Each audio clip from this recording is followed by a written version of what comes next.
Hey there, it's Imran and you're watching Imran Plus. Welcome back.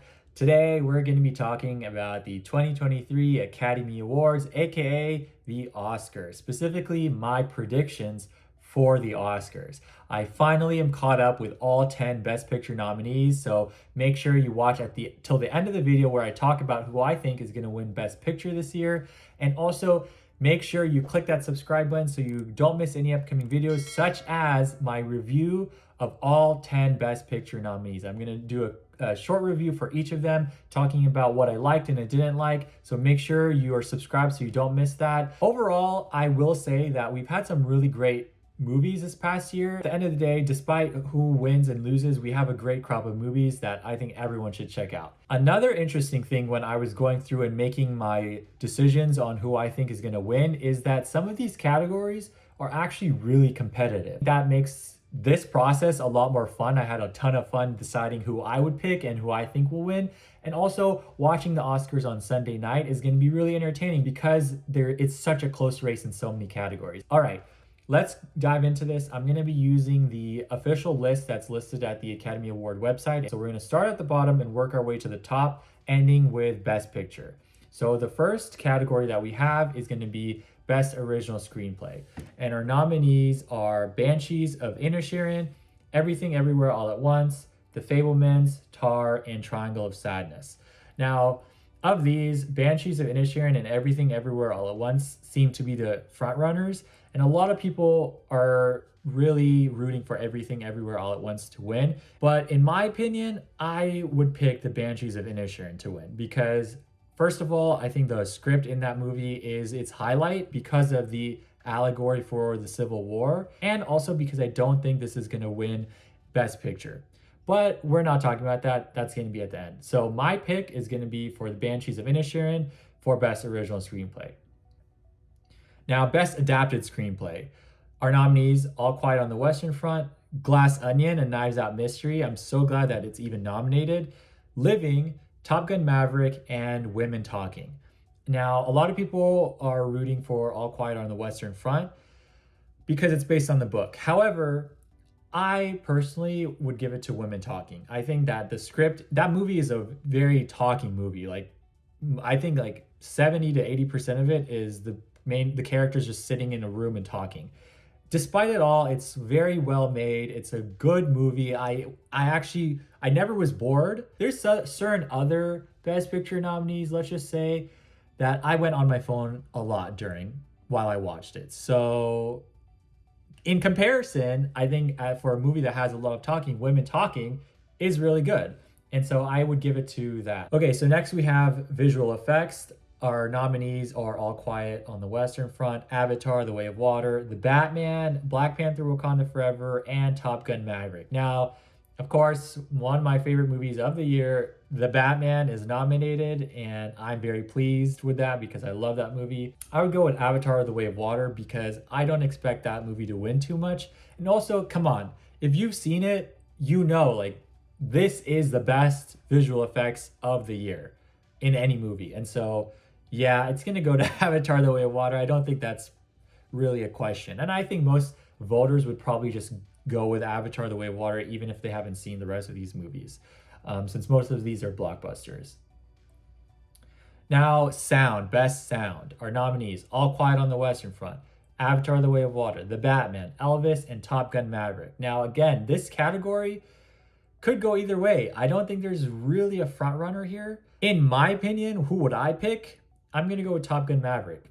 I think that movie, the sound design is very well done and really adds to the movie. I think Top Gun Maverick isn't going to win other awards, so I think for technical awards, it's going to take a few of those.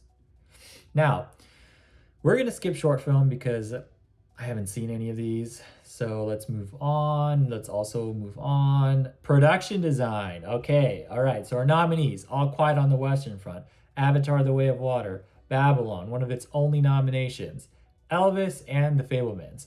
And I gotta tell you, I really like The Fabelmans. That movie is very interesting, but because it's based on Steven Spielberg's real life, it's not an autobiography, or it's not a biopic. it's based on his life. And so a lot of the scenes, I think most of them are recreated from his childhood. And so for that reason alone, The Fablemans does deserve production design because they recreated things from his home movies and pictures and stuff like that. But I think realistically, Babylon might win this because first of all, it doesn't have a lot of nominations, and also because the production design of that movie is a big part of the movie, and also, it's talking about Hollywood and the movie making process, and so, having sets that are sets is really interesting and cool. So I think, and I think they did a good job. So Babylon, I'm gonna pick Babylon. All right, next we have Best Picture. This is out of order. Let's come back to that because I said we're gonna do that at the end. So we're gonna circle back to that. Okay, so best original song. I mean, of these, I think it's pretty clear Not To is gonna win. That's been winning everywhere else. So I am excited to see Rihanna perform Lift Me Up. I love that song and I love Rihanna. Anytime that she can perform, I will take it because now that she is pregnant again, we are not getting any new music. There's not going to be an album, so just forget it. This is all you have. All right, best original score. All Quiet on the Western Front, Babylon, Banshees, Everything Everywhere, and The Fablemans. Personally, I really like the score on The Fablemans. I noticed it, and I think it was used very well in the movie. Everything Everywhere All at Once also has a pretty decent score. Oh, actually, The Banshees also has a nice score. So does All Quiet on the Western Front. But I think the front runners for me are All Quiet on the Western Front and Babylon, because All Quiet on the Western Front uses a really interesting sound motif throughout the film that I think serves a really great purpose. But I think Voodoo Mama is just so good, and it's like it plays during the end of Babylon, and then which makes the ending kind of iconic. So I'm gonna go with Babylon for this one. I think Babylon's gonna win original score. All right, makeup and hairstyling, All Quiet, The Batman, Black Panther, Wakanda Forever, Elvis, and The Whale. Okay, so now this is gonna be interesting because of course Brendan Fraser in The Whale, like that's some really good makeup and hairstyling with the prosthetics and everything. But at the same time, we have Elvis, which is recreating real moments in Elvis's career, real performances, real outfits. And I thought they did a wonderful job. As you know, or you may not know, I like Elvis a lot. You will know once you watch the review, but I like Elvis. I like the movie. I would also say Black Panther, Wakanda Forever, but I really think it's either going to be All Quiet on the Western Front or The Whale, if I had to pick. And I would give it to The Whale just because I think they did a really good job. But I wouldn't be sad with All Quiet on the Western Front winning either. I think that deserves to win. Best International Film. Now, I haven't seen any of these other than All Quiet on the Western Front, but I know Argentina 1985 did win the Golden Globe. And from what I've heard, The Quiet Girl is also quite good. And so that's let me know what you think if you know more about these movies and this category, but I think All Quiet on the Western Front is most likely going to win. Now we have Best Film Editing. Okay, so we have The Banshees of Inisherin, Elvis, Everything Everywhere All at Once, Tar, and Top Gun. Now this category has become important with recent statistics because maybe winning this category increases your chances of winning Best Picture. So pretty important category, and a category that I think is also very competitive. I don't think there's a clear front runner in this category either. I know a lot of people really want Everything Everywhere All at Once to win, but who do I want to win? Top Gun Maverick. There we go. Yeah, Top Gun Maverick. I think film editing wise, it's just well edited. Nothing felt abrupt or jarring. It was all very intentional. So I think Top Gun Maverick might win. And like I said, I think Top Gun Maverick is a strong contender for a lot of the technical awards because it's not getting any of the major categories. So these technical awards like sound, film editing, Top Gun Maverick. Just like how Dune was last year. I think Top Gun Maverick is the Dune of this year. We're going to skip documentary short film. We're going to skip documentary feature film. I'm sorry. I wish I had time to watch all of that, but I have not seen any of those. Now, Best Directing. Best Director. Banshees of Inisherin, Everything Everywhere All at Once, The Fablemans, Tar, and Triangle of Sadness. Now, let me just say, of all of these nominees, I really do feel that each of them are deserving. They all deserve to be nominated. At the same time, I do think that Sarah Polley for Women Talking absolutely deserves to be here, as does, of course, Gina Prince Blythewood for The Woman King. That was a really well-directed film. So, of course, we don't have female directors, unfortunately, here, which is a shame. But of these male directors, I think that it's a toss-up because Everything Everywhere All at Once has been sweeping, but I also feel that Todd Field could win for Tar. And I also think Martin McDonagh could win for The Banshees of Inisherin because he, I think, is likely to win for original screenplay. And I don't think it's going to win Best Picture. And so I think maybe it might get Best Director instead. The Oscars, I think, ideally wants to try and like spread things out, share the love with a lot of different films, recognize different films.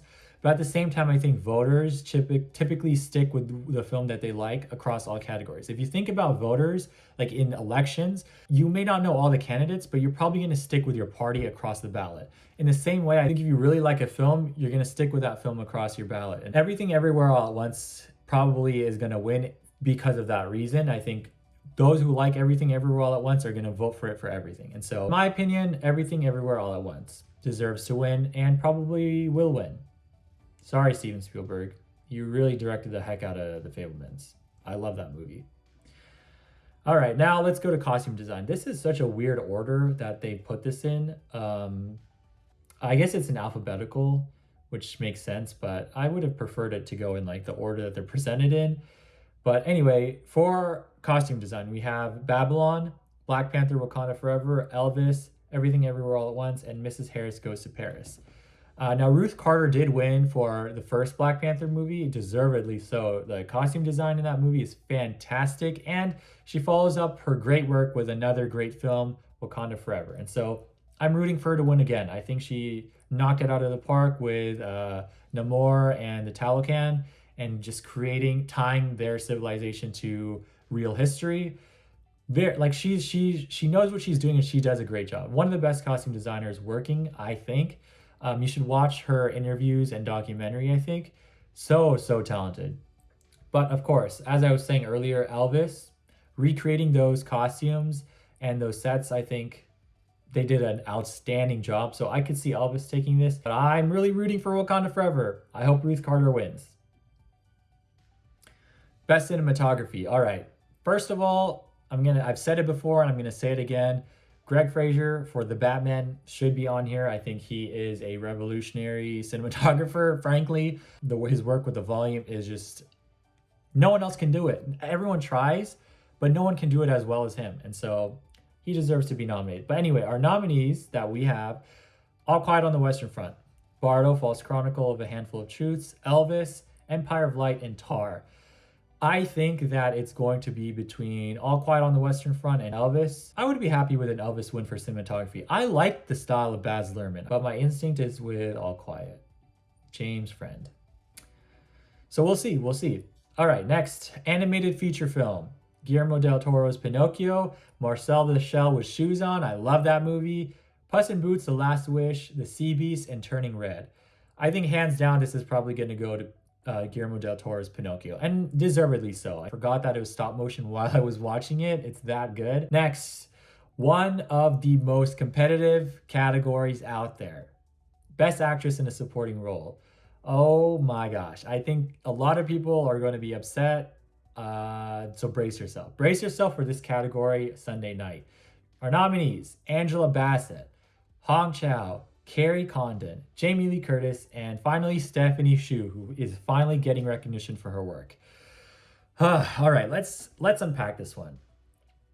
Obviously, Angela Bassett has been winning a lot, and I think she should have been an Academy Award winner, and I think everyone agrees with that. I think a lot of people actually forget that she isn't an Academy Award winner. I think she probably should have won for What's Love Got to Do with It Anyway.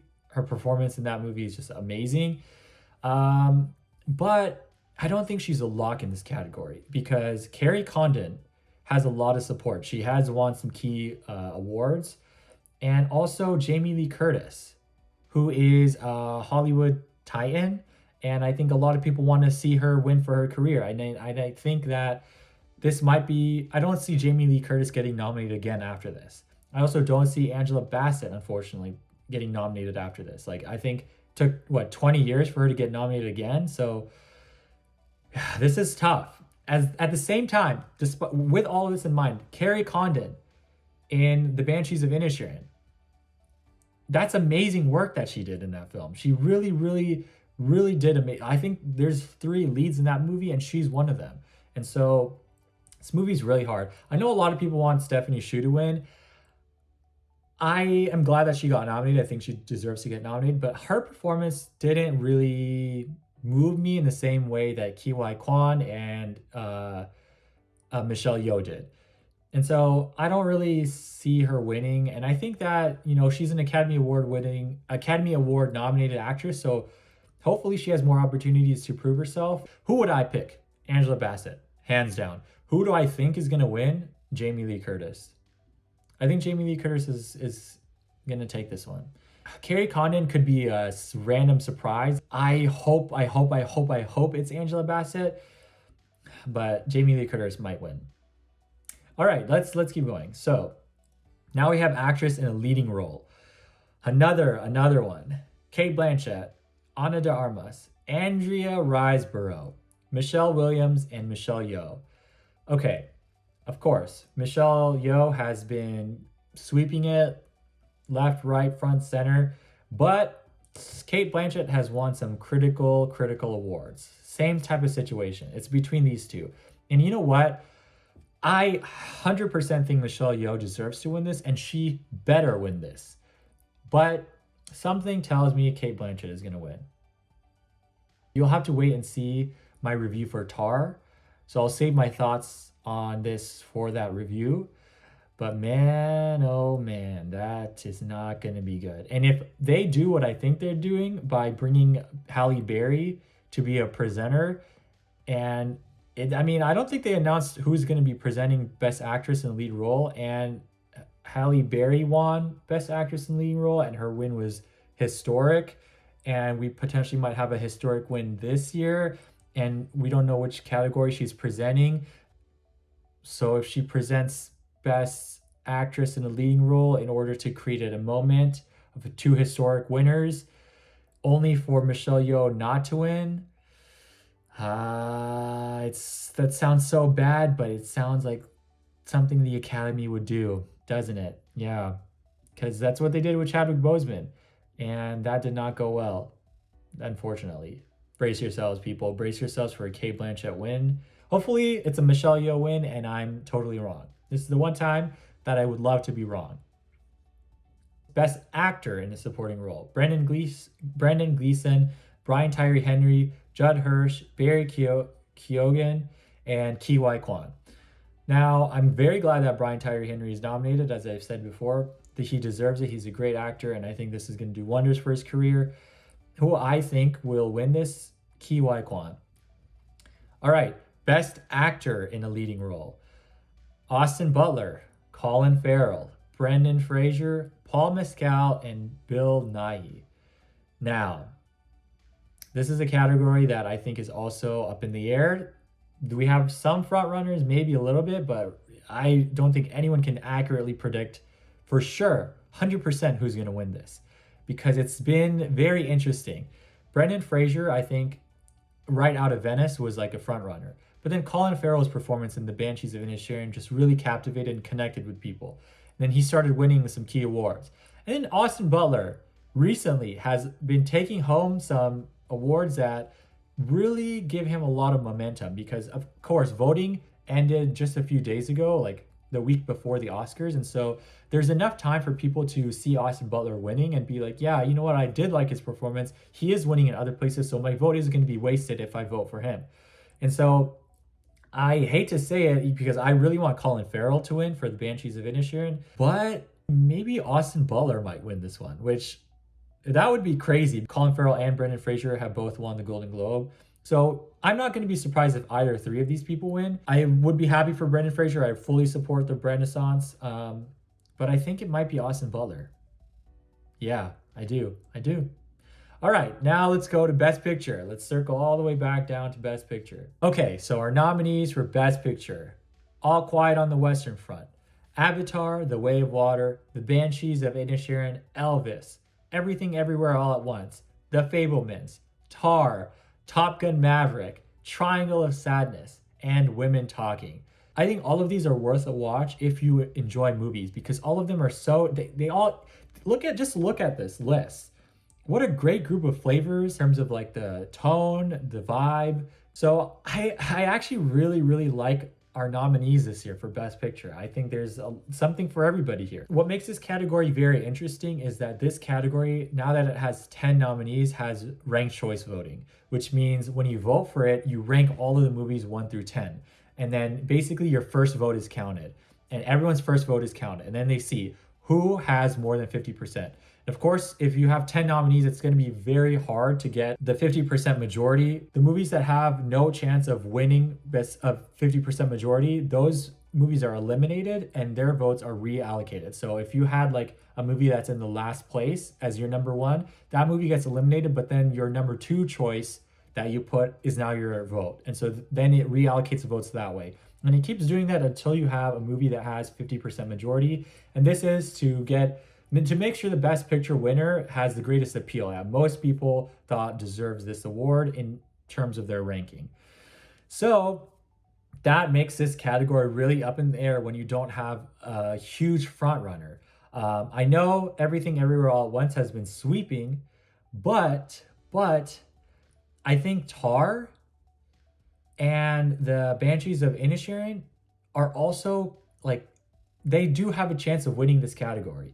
If Tar wins this category, just know that I will have a lot to say during my Oscars recap video. Just keep that in mind. So if you see Tar winning, just prepare for that, okay? Because, man, I have a lot of thoughts on that movie, a lot of thoughts. Personally, Everything Everywhere All at Once. I think that's going to take home Best Picture. I do. Deservedly so. Deservedly so. I think that is one of the best movies of the year because it connected with so many people in such a meaningful way. So I would be very happy if Everything Everywhere All at Once won. If you haven't seen Everything Everywhere All at Once, you should definitely check it out. I will be posting my review of that film, so you can watch that too, but this is a really good movie. You should watch it. So those are my thoughts on the Oscars 2023, my predictions on who I think will win based on what I thought of the movies, and also based on important data points such as who has been winning the Critics' Choice Awards, who has been winning the Guild Awards, the Golden Globes, the BAFTAs, and which movies have been popular with audiences. I think that we have a pretty good list, and I think the awards are going to be very interesting. So I'm excited to watch them on Sunday night. Let me know what you think. What do you think of my predictions? Do you agree with them? Do you disagree with them? Share your predictions in the comments below. I am very excited to check them out. And what do you hope to see at the Oscar ceremony? Of course, we have our Little Mermaid trailer dropping on Sunday night during the Oscars, so definitely make sure to check out my reaction to that. I will be reacting. I have been waiting for that trailer for so long, so make sure you're subscribed and turn on that bell icon so you don't miss my reaction to The Little Mermaid, and also so you don't miss my recap video and my review of all 10 Best Picture nominees. Thank you so much for watching. I hope you had a great time. Lots more videos coming soon. Don't forget to share this video with your friends and fellow movie enthusiasts, and I'll see you in the next one. Bye for now.